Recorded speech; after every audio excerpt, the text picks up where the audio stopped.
আপনার মোবাইল ফোনে যদি আপনি গুগল ক্রোম ব্যবহার করেন তাহলে এর তিনটা সব থেকে গুরুত্বপূর্ণ এবং ডেঞ্জারাস সেটিংস, যে তিনটা সেটিংস অবশ্যই আপনাকে বন্ধ করে রাখতে হবে। কিভাবে বন্ধ করবেন স্ক্রিনটাকে ফলো করুন, শিখতে পারবেন। তার জন্য আপনি আপনার মোবাইলে থাকা গুগল ক্রোমটাকে ওপেন করবেন। দেন এই যে তিনটা ডট আছে আপনারা এখানে ক্লিক করবেন। এখান থেকে এই যে সেটিংস অপশন এখানে ক্লিক করবেন। তারপর এখান থেকে আপনারা বেছে নেবেন এই যে প্রাইভেসি অ্যান্ড সিকিউরিটি, আপনার এখানে ক্লিক করবেন।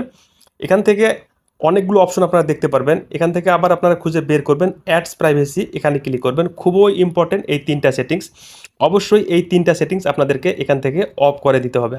যদি আপনাদের অন করা থাকে অবশ্যই এখান থেকে অফ করে দিবেন। আমি অলরেডি কিন্তু অফ করে রেখেছি। এই তিনটা সেটিংস যদি আপনারা অফ করে রাখেন তাহলে গুগল কখনোই আপনাদের পার্সোনাল ডাটাগুলো কিন্তু অন্য কোনো থার্ড পার্টি অ্যাপ্লিকেশনের কাছে পৌঁছাতে পারবে না। আপনাদের মোবাইল ফোনে কোনো রকম খারাপ অ্যাডস শো করবে না। এই তিনটা সেটিংস অন রাখার কারণে বিভিন্ন রকম অ্যাড শো করে, বিভিন্ন রকম খারাপ পপ আপ অ্যাড চলে আসে এবং আমাদের তথ্যগুলো কিন্তু বিভিন্নভাবে পার্সার হয়।